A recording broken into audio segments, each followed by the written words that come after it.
네, 안녕하세요. 오늘은 함수랑 기억 클래스 이쪽부터 시작해서 차곡차곡 해보도록 하겠습니다. 우리가 지난 시간까지는 이제 기본적으로 프로그래밍의 제어문, 반복문 이런 부분들을 같이 익혔었는데요. 이제 이번 시간부터는 제어문이랑 반복문 이런 것들을 본격적으로 써서 어떤 프로그램을 만들고자 할 때 이용하는 함수에 대한 부분을 함께 보도록 하겠습니다. 여기 보시면 학습 목표와 주요 용어 우리가 항상 잘 봐야 된다고 했었죠. 그럼 보면 함수의 개념과 중요성을 잘 알기, 그리고 함수의 선언하고 정의하고 호출하고 자료를 전달하는 게 어떤 식으로 전달하는지, 그리고 이제 표준 함수에 대한 헤더 파일은 우리 이전에도 사용하는 거 해봤었죠. 그리고 변수의 유효 범위와 기억 클래스, 여기에서 유효 범위가 상당히 중요합니다. 그래서 보시면 이제 이 함수라고 하면 수학에서 나오는 fx의 함수하고 비슷한 느낌을 해요. 그래서 특정한 작업을 수행하도록 설계된 프로그램입니다. 그래서 내가 예를 들어서 이제 내 프로그램을 실행하면서 어떤 특정한 뭔가를 실행시키고 싶을 때, 어떤 특정한 동작을 실행시키고 싶을 때, 근데 한 번만 실행하는 게 아니라 이 다음에도 또 쓰고 그 다음번에도 또 필요하면 쓰고 이런 걸 보통 함수로 묶어둡니다. 그래서 내가 프로그램을 실행하다가 이 내용이 필요해 하면 여러 줄에 걸친 그 내용을 그대로 글줄로 적는 게 아니라 해당 함수를 호출만 하면 이렇게 뿅 가서 여기서 또 쭉쭉쭉쭉 실행을 하고 이 함수가 끝나면 또 돌아오고 또 여기에서도 쭉 실행을 하다가 또 이 함수가 필요해요. 그러면 이 함수를 호출만 해주면 이 함수에 가서 이제 실행을 쭉쭉쭉쭉 하고 또 넘어오고 이런 식으로 코드들의 묶음이라고 생각을 하시면 조금 편합니다. 그래서 재사용성이 굉장히 높아요. 그래서 내가 3줄, 한 5줄 이 정도 되는 코드라고 해도 그냥 글줄로 쭉쭉쭉 항상 적어 내려가는 것보다 반복해서 또 사용하고 또 사용할 것 같으면 함수를 만들어서 그 함수를 호출하는 게 훨씬 깔끔해지고 유지보수하는 데도 좋습니다. 보시면요. 모듈과 관련된 얘기도 여기 있고요. 메인 함수와 관련된 얘기도 있으니까 책은 한번 쭉 읽어보셨으면 좋겠습니다. 표준함수 부분에서는 이 표준함수는 우리가 지난번에도 썼었던 그런 거 있죠. 샵 인클루드를 이용해서 가지고 오는 함수들. 지금까지 우리가 printf나 scanf 이런 부분들은 자료의 입출력과 관련된 표준 입출력 함수였습니다. 그래서 이 외에도 여러 가지 표준 함수들이 있는데 여기에 보시면 이제 헤더에 어떤 걸 읽히느냐에 따라서 사용할 수 있는 함수들이 조금 달라져요. 예를 들어서 우리가 지난번에는 printf와 scanf 이런 입출력과 관련된 부분의 함수를 사용하고자 stdio.h를 우리가 include해서 가져와서 썼다면 예를 들어서 내가 문자열을 처리하는 함수를 가져다 쓰고 싶어요 라고 하면 string.h라는 파일을 동일하게 include로 가져와 주면 이 함수를 쓸 수가 있습니다.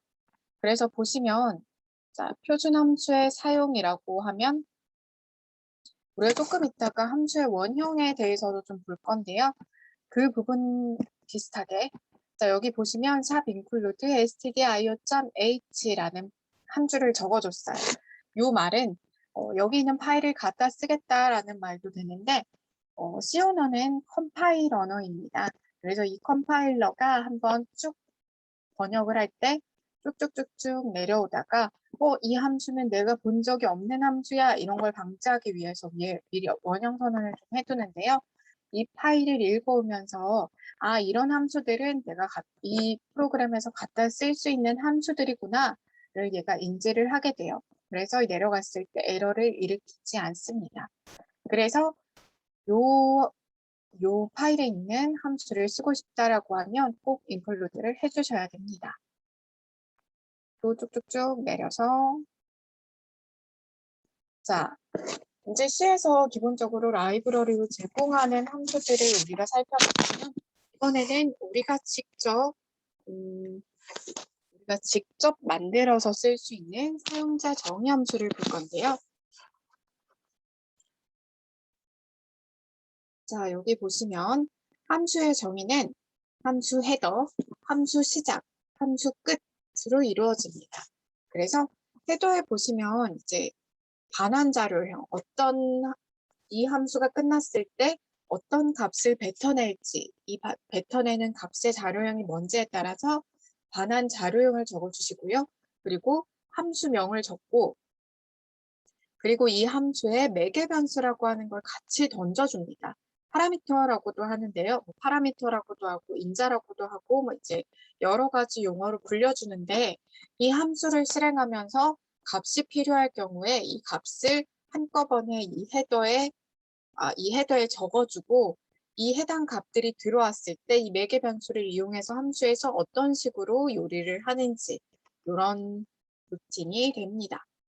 그래서 이제 이런 부분들은 쭉쭉쭉 내려가고요. 우리가 메인 함수 할 때도 제가 초반에 얘기를 했었잖아요. 뭐 int main과 void main의 차이.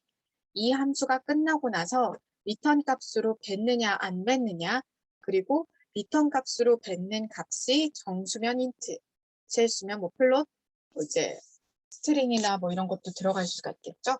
그래서 보시면 우리가 int main 할 때도 이 main 함수가 끝나고 나서 리턴하는 값이 int가 됐을 때 이 함수 이름 앞에 int를 적어주는 겁니다. 그리고 void main이라고 하면 이 void는 반환 값이 없을 때 void를 적어주게 됩니다. 네, 이제 요거는 컴파일러마다도 조금 다르고 이제 이용하는 IDE에 따라서도 조금씩 많이 달라져서 기본적으로는 int main을 쓰시는 게 더 나을 것 같긴 해요. 우리가 여러분이 나중에 씌워넣는 제가 알기로 시험을 보러 가셔야 되는 과목인데 시험 문제 관연도 거를 한번 살펴보시면 어떤 식으로 되어 있는지를 보시면 좋을 것 같습니다. 아, 여기 써 있네요. 표준시에서는 함수의 반환 자료형이 생략될 경우 이를 자동적으로 int로 처리한다 라고 합니다.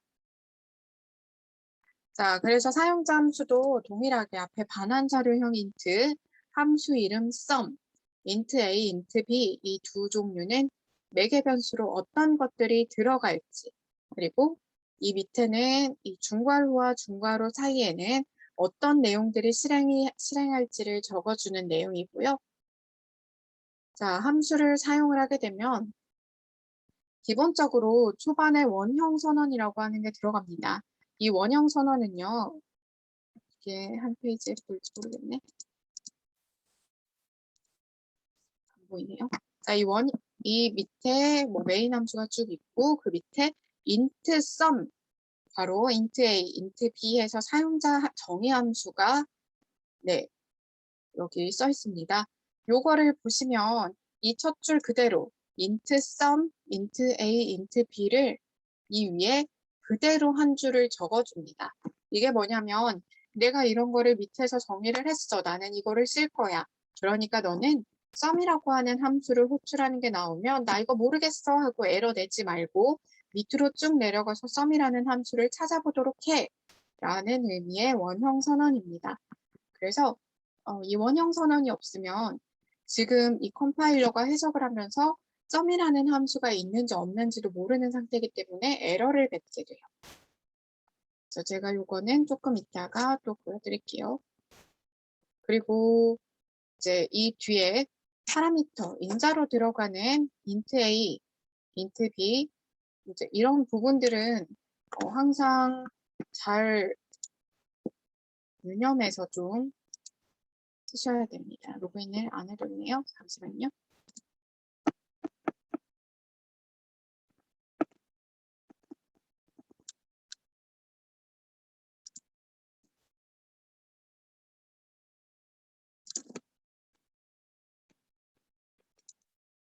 자, 로그인이 될 때까지 좀 기다리고 함수의 원형 선언이 필요 없는 경우는 내가 이미 sum이라는 함수를 쓰기 전에 여기 보면 여기에서 지금 printf 안에서 sum이라는 함수를 썼네요. 이 sum이라는 함수를 직접적으로 호출하기 전에 sum이라는 함수가 위쪽에 정의되어 있는 경우에는 원형 선언을 따로 쓰지 않아도 됩니다. 공부 틀렸네요. 잠시만요.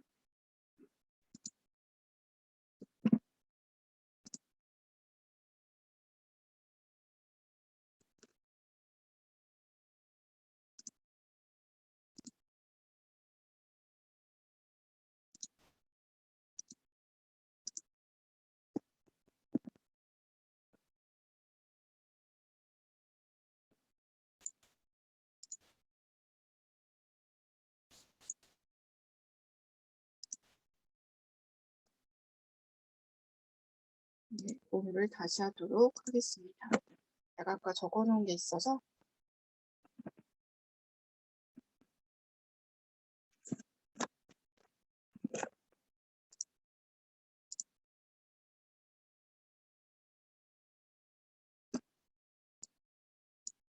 자, 여기에 보시면 그 함수 그대로 적어놨는데요. 자, 여기에 보면 int 메인 함수가 여기에 위치해 있어요. 메인 함수가 여기에 위치해 있고 여기에서 sum 함수를 printf 안에서 이용을 하는데 이 sum이라는 함수를 호출하기 전에 이미 sum이라는 함수에 대해서 이 sum이라는 함수는 어떤 함수야? 어떤 식으로 어떤 인자를 받고 어떤 식으로 계산을 해서 어떤 값을 돌려줘 라고 하는 함수의 정의 부분이 이 함수를 호출하기 그러니까 메인에서 호출하기 이전에 선언이 된다라고 하면 원형 선언은 없어도 됩니다. 여기에서 실행을 시켜보면 잠시만요. 여기에서 실행을 시켜보면 제가 아까 메인 함수를 두 개를 만들어놔서 그랬네요. 자, 여기에서 실행을 시켜보면 이쪽에 메인 함수를 실행을 하기 전에 sum이라고 하는 함수를 이미 선언을 해놨기 때문에 이 상태에서는 에러가 나지 않고 그대로 sum이 어떤 값인지를 출력을 하게 됩니다. 근데 만약에 여기 있는 이 함수의 선언 부분을 메인보다 뒤에 놔둔다라면 이 앞에 반드시 원형 선언이 필요합니다. 나는 이런 함수를 정의할 거야 라고 하는 원형 선언이 라인 두 번째 줄에 지금은 제가 주석 처리를 해놨는데요. 지금 이 ID는 얘가 뭐 에러를 뱉을지 안 뱉을지는 잘 모르겠으니까 실행을 한번 해볼게요. 실행을 하게 되면 이제 워닝이 하나 뜨죠. sum을 못 찾았다고. 그래서 이 에러는 이 앞에서 나는 이런 함수를 뒤에서 선언을 했어. 이런 함수를 이용할 거야. 라는 식으로 컴파일러에게 먼저 인지를 해주면 에러 없이 동일하게 작동이 됩니다. 그러면 쭉쭉쭉쭉 넘어가서 원형 선언에 필요한 경우와 필요하지 않은 경우를 살펴봤었고요.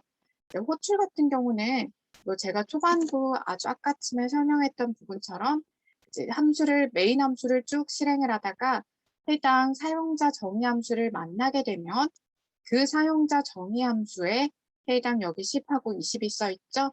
해당 인자값, 파라미터 값을 가지고 가서 이 파라미터를 받아서 어떤 식으로 요리를 하고 리턴을 하게 되면 이 값을 가지고 다시 이쪽으로 돌아옵니다. 그리고 나서 그 남은 줄을 실행을 하는 결과가 됩니다. 그래서 함수를 호출할 때 우리가 어디에서 어디로 가는지, 지금 어느 부분을 실행하고 있는지에 대해서 생각을 좀 해보시면 좋아요. 이제 여러 언어들이 있고, 이제 여러분들이 또 앞으로도 굉장히 많은 언어들을 배우시겠지만, 이런 부분에서 웬만하면 단일 스레드라고 해서 쭉 이어지는 대로 이제 여러 개의 프로그램이 같이 돈다기보다는 그냥 한 줄씩 한 줄씩 읽어내린다라고 생각을 하시면 좋을 것 같습니다. 그래서 여기 있는 2번에서 sum이라는 함수가 실행될 때는 메인 함수에서 잠깐 나머지는 다 멈춰 있고 이 sum 함수가 끝나고 나서 다시 메인으로 돌아왔을 때 그 나머지를 쭉 이어서 실행을 하게 됩니다. 그리고 이 매개 변수에 대한 부분에서도 나오는데 실매개 변수와 형식 매개 변수가 나옵니다. 이 부분에 대해서도 사실은 용어가 어려워서 그렇지 이제 호출할 때, 호출당할 때. 그래서 호출할 때를 실매개 변수, 호출당할 때를 형식 매개 변수라고 하는데요. 이제 이런 부분은 사실 용어에 해당되는 부분이라 교수님도 이 부분에 대해서 막 시험을 엄청 깐깐하게 출제를 하시고 막 이러지는 않으시는데요. 다만 여기에서 호출할 때 여기 보면 지금 FCN 펑션 약자거든요. FCN에 해당되는 매개 변수가 세 종류. 인트 정수형 하나, 플롯 실수형 하나, 더블 실수형 하나 이런 식으로 세 개가 들어가는데 이 변수가 여기 세 개가 들어갔으면 여기 호출할 때도 자료형과 개수를 맞춰서 들어가 줘야 됩니다. 밑에도 세 개가 들어갔는데 위에는 이제 두 개만 가지고 호출을 한다. 그러면 에러가 나요. 예를 들어서 이런 걸 피할 때는 이제 혹시 이 변수가 안 들어왔으면 기본값으로 어떤 값을 지정하겠다 뭐 이런 것도 해줄 수가 있기는 하는데 그래도 우리는 처음 시작하는 입장이니까 웬만하면 개수와 형식을 잘 맞춰서 호출을 하면 좋겠습니다. 그리고 리턴문이 나오는데요. 리턴은 말 그대로 되돌려준다의 리턴이에요. 그래서 함수를 끝내고 이제 이 함수 수행 결과를 어떤 걸 넘길지 그리고 내가 호출됐던 그 부분으로 다시 돌아갈 건데 리턴에 해당하는 값을 가지고 다시 그 위치로 가게 됩니다. 그래서 리턴문 이런 부분들도 유념을 해주시면 좋을 것 같고요. 그리고 제가 두 번째로 뭔가를 하나를 더 넣어놨는데 메인 함수를 하나를 주석 처리하고요. 두 번째 예제를 하나를 볼게요. 그러니까 여기에 보시면 제가 원형 설명하려고 여기도 쭉 써놨었나 봐요. 여기 보시면 max랑 min이라고 하는 두 가지 함수의 원형을 제가 적어놨고요. x와 y 다 인트형으로 두 개씩 받네요. 그 메인 함수를 쭉 보면 정수 두 개를 입력하시오 라고 해서 두 개 들어온 걸 각각 i와 z로 받아요. 각각 i와 z에 받아서 i의 주소에 이 값을 집어넣고 j의 주소에 이 값을 집어넣습니다. 그리고 나서 프린트를 할 건데요. 둘 중 큰 값을 얘가 프린트를 할 거고 둘 중 작은 값을 얘가 프린트를 할 거예요. 밑에 보시면 리턴으로 이제 제가 여러 가지를 써놨었는데 맥스 함수와 민 함수 이렇게 두 종류가 있습니다. 맥스 함수에서는요. x와 y 두 종류의 숫자를 받을 거고 리턴을 할 건데 여기에서는 3학 연산자를 썼어요. 자, 여기에 보시면 이 물음표 앞이 조건 x가 y보다 큰가 크다면 x를 반환을 하고 크지 않다면 y를 반환을 해라 라는 의미입니다. 그래서 보시면 이 3학 연산자를 실행하고 나온 결과가 이 결과를 리턴이 들고 가서 호출한 쪽으로 다시 돌아가게 돼요. 비슷하지만 조금 다른 의미로 이제 int min, int x, int y 해서 min 함수 둘 중 최소값을 구하는 함수인데요. x가 y보다 크다면 작은 값을 돌려줘야 되니까 y를 반환하고 x가 y보다 크지 않다면 y가 더 크다는 말이니까 x를 반환하고 이겁니다. 보통 함수에는 리턴이 딱 하나만 써 있어야 맞는데 이런 것처럼 이 밑에 min 함수처럼 리턴이 여러 개 쓰여 있는 경우는 if문, 조건문에 따라서 분기 처리가 달라지는 경우에는 어쨌거나 둘 중 하나로만 가기 때문에 리턴은 이제 형식상으로는 여러 개가 쓰여 있지만 딱 하나만 실행되는 꼴이 됩니다. 그래서 이런 경우에는 리턴이 분기 처리에 따라서 달라지는 경우에는 리턴이 조금 여러 개 있어도 괜찮아요. 그러면 만약 제가 실행을 하면 두 가지 숫자를 입력하라고 되어 있죠. 제가 2020과 2021을 입력을 할게요. 그러면 2020과 2021 중에 더 큰 수를 구하는 맥스 함수를 실행한 결과는 2021이 되고 2020과 2021 중에 더 작은 수를 찾는 min이라는 함수를 실행한 결과는 2020이 됩니다. 그래서 리턴문을 이용하실 때도 이제 여러분들이 리턴은 이 함수의 계산된 결과식을 가지고 다시 호출한 쪽으로 돌아오는구나 정도로 생각을 해주시면 좋을 것 같아요. 자, 그리고 이 부분은 조금 까다로운 부분이라서 제가 오늘은 간단하게만 설명하고 다음 시간에 조금 더 설명을 할 수 있도록 할게요. 자, 여기에 보시면 자료 전달 방법이 나옵니다.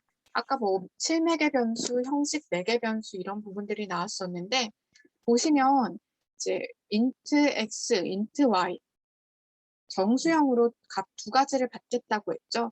그럼 나는 10하고 20을 넣어서 이렇게 보내고 싶어라고 하면 그냥 말 그대로 딱 10하고 20을 넣어주면 이 x 자리에 10이 들어가고 y 자리에는 20이 들어가서 fcn1이라는 함수가 실행이 됩니다. 여기서 값에 의한 자료 전달 방법은 아주 기본적인 자료 전달 방법이에요. 그래서 말 그대로 값을 들고 이 함수를 호출한다라고 생각을 하시면 되고, 이게 값에 의한 자료 전달 외에는 여기 보시면 기억 공간이라고 하는 표가 나옵니다.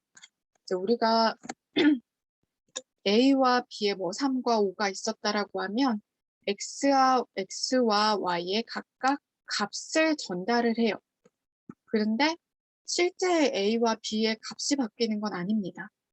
그래서 여기에 보시면 수합 함수라고 해서 이제 2개의 자리값을 바꾸는 그런 함수가 나오는데 실질적으로 여기에 보시면 A에 3을 넣고 B에 5를 넣고 이 A와 B의 값을 전달을 하지만 이 수합 함수 자체가 여기에 보시면 자리 바꾸는 거예요. 새로운 변수 하나를 지정을 해서 이 변수에 기존의 x의 값을 여기에 집어넣고 이 y에는 x의 값을 넣고 그럼 여기에는 x의 값이 그대로 들어있을 테니까 얘를 다시 y에 집어넣고 이러면 x와 y의 자리가 바뀌는 게 되겠죠. 그리고 함수 내에서는 이게 자리 바꿈이 이루어지지만 실질적으로 a와 b가 바뀌는 건 아닙니다. 이 부분은 되게 많이 헷갈릴 수가 있어요. 그래서 리턴을 통해서 뭔가 값을 뱉는 거는 우리가 받을 수가 있지만 이 안에서 이 함수 내에서 뭔가 다르게 뭔가가 작동되는 부분에 대해서는 실제로 있는 그 값에는 전혀 영향을 미치지가 않아요. 그래서 실제 값에 의한 복사라고 생각을 하시면 말 그대로 진짜 복사를 해서 무언가를 한다라고 생각을 하시면 되고요. 두 번째로 참조에 의한 자료 전달 방법입니다. 자, 여기에 보시면 아까 그거는 말 그대로 값에 의한 자료 전달 방법은 실매개 변수와 형식 매개 변수는 완전히 별개로 생각을 하시고요. 만약에 참조에 의한 자료 전달이라고 하면 이 둘 다 바뀌었을 때 값도 교환이 가능합니다. 그래서 여기에 보시면 이것 때문에 포인터 부분이 나오는데요. 지금 상황에서는 아직 포인터까지 진도가 나간 게 아니기 때문에 이 앞에 %를 붙이게 되면 이 변수의 주소를 가리키는 거, 그리고 여기 별표 에스터리스크를 붙이게 되면 이 값을 가리키는 거라고 생각을 하시면 좋을 것 같습니다. 그래서 참조에 의한 자료 전달 방법은 X와 Y의 앞에 에스터리스크를 붙여주고 그리고 내가 A의 주소값, B의 주소값을 각각 넘기게 되면 이 밑에는 주소값을 복사하고 이 주소값에 따라서 값을 찾으러 가기 때문에 이 참조에 의한 자료 전달 방법은 실제로 A와 B가 바뀌는 효과까지 들어갑니다. 그래서 이 부분은 조금 헷갈릴 수가 있는데 그냥 뭐 자료 값에 의한 거는 그냥 함수는 별개, 또 메인 함수도 별개. 참조에 의한 자료 전달은 이 참조라는 말 자체가 우리가 갖다 쓴다라는 의미잖아요. 그래서 이 값만 가지고 오는 게 아니라 이 값이 있는 실제 주소값을 가지고 오기 때문에 이 안의 값까지 변동이 가능하다 정도로 생각을 하시면 되겠습니다. 그래서 오늘은 여기까지만 진행을 하려고 하는데요. 제가 여기서 기록은 마무리할게요.